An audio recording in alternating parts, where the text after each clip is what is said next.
আমার সংসারে প্রতিনিয়ত এত পরিমাণে অশান্তি হচ্ছে যেটা বলে ভাষায় প্রকাশ করা যাবে না।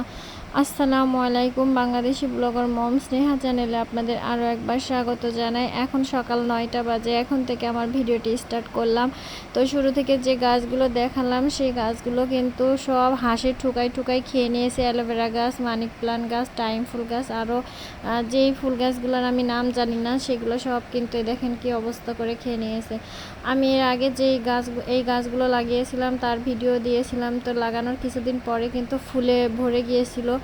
আর এখন যেহেতু প্রতিদিন বৃষ্টি হচ্ছে যার কারণে ফুলও ফুটতেছে না। আর এই যে মানে ওয়ালের পাশে কিছু গাছ লাগিয়েছিলাম সেগুলো আর কি নেট দিয়ে ঘিরে দিয়েছি, যার কারণে এখানে রাজহাঁস মুরগি এগুলো কিন্তু ঢুকতে পারছে না। এগুলো একটু ভালো আছে।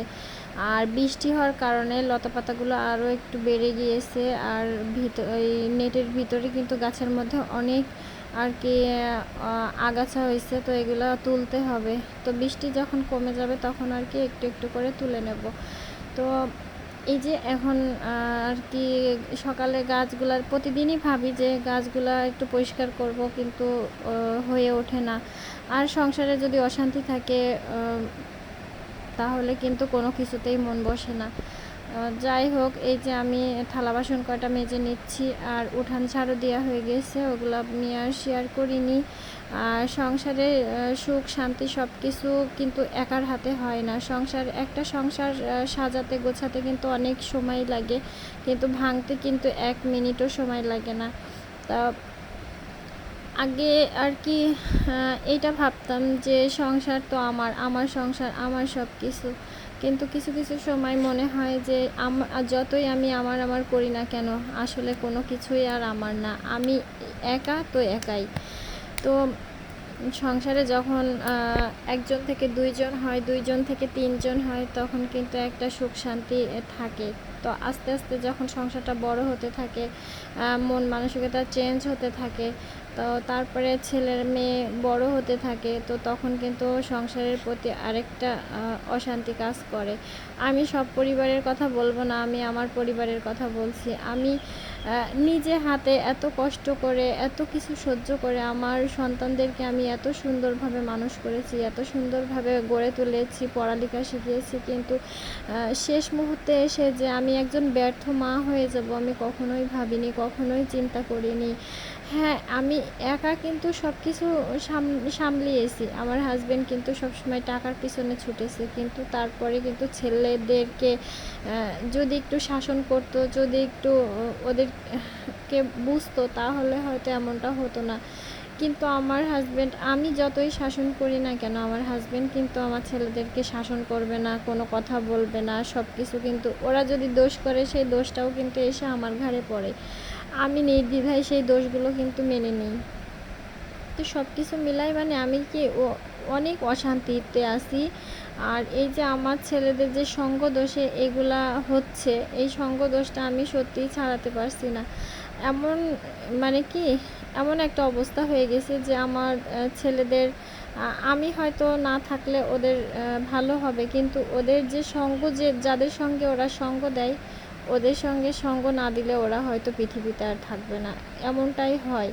তো যেই ছেলেরা মায়ের মুখের উপরে কখনো কথা বলেনি, মায়ের চোখের সামনে কখনো চোখ উঁচু করে কথা বলেনি, সেই ছেলেরা মায়ের সঙ্গে তর্ক করছে, কথা বলছে। তো এই কথাগুলো মানে যখন আমার সঙ্গে হচ্ছে তখন আমি সত্যিই মেনে নিতে পারছি না। কখনো একটা মা, একটা বাবা কিন্তু কখনো চায় না যে তার সন্তান খারাপ হয়ে যায়, কিন্তু বাবারও কিছু দায়িত্ব থাকে যে তার সন্তানদেরকে সে একটু শাসন করবে, একটু ভালো 5টা কথা বলবে, কিন্তু সেই কথাগুলো আর কি হয়ে ওঠে না। আমি মনে করি যে আমার সংসারে কোনো কিছু একটা অশান্তির কারণে কিছুটা অবদান আছে আমার হাজব্যান্ডের।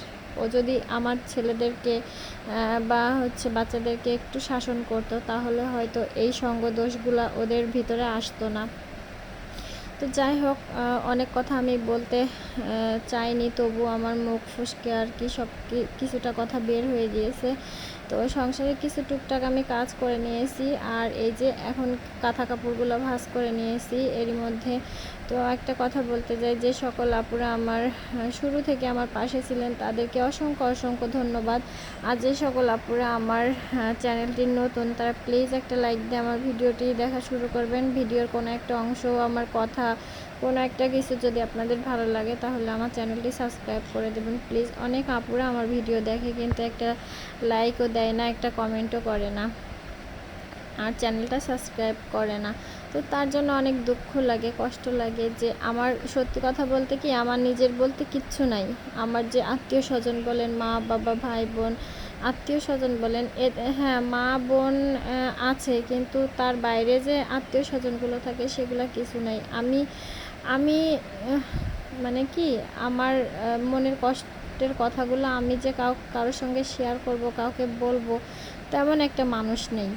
তো যাই হোক, আমি ভেবেছিলাম আমি হয়তো আমার সন্তানদেরকে, আমার সন্তানরা সব কিছুই জানে, সব কিছুই বোঝে, কিন্তু কেন যে তারা এমন করছে, আল্লাহ ওদের হেদায়েত দান করুক, আল্লাহ ওদেরকে সুস্থ রাখুক, ভালো রাখুক, কিন্তু ওরা যেন ভালো পথে ভালোভাবে চলাফেরা করতে পারে। আমি কখনো চাইনি যে আমার সন্তান খারাপ হোক, আমার সন্তান আজেবাজে বাচ্চাদের সঙ্গে মিশে তারা মা বাবার সঙ্গে খারাপ আচরণ করুক, এটা কখনোই চাইনি। একজন মা কখনো চায় না, কিন্তু প্রতিনিয়ত যখন তার পরিবারের সবাই, শ্বশুর শাশুড়ি আত্মীয় স্বজন যখন বলে যে মায়ের জন্য খারাপ হয়েছে, তখন সত্যি সেই মার আর বেঁচে থাকার কোনো দরকারই আসে না। তো নিজেকে তো শেষ করেও দিতে পারছি না, যেহেতু আমার একটা ছোট্ট মেয়ে আছে, তো আমার মেয়ের কথা আমাকে ভাবতে হবে। বিশেষ করে আমি মনে করি যারা নিঃসন্তান আছে তারাই হয়তো ভালো আছে। হয়তো এই কথাটা শুনে অনেক আপুরা আমাকে বলবে যে আপু তুমি এই কথাটা বলছো কেন, তোমার তো সন্তান আছে যার কারণে। কিন্তু তাদেরকে উদ্দেশ্য করে আমি বলছি যে হ্যাঁ সন্তান আছে, সেই সন্তানের পিছনে যে এত কষ্ট আর এত পরিশ্রম করে আজ 21 বছর তাদেরকে দেখাশোনা করছি একা হাতে, তখন কিন্তু কেউ ছিল না। আর এখন কিন্তু কথা শোনানোর লোকের অভাব নাই।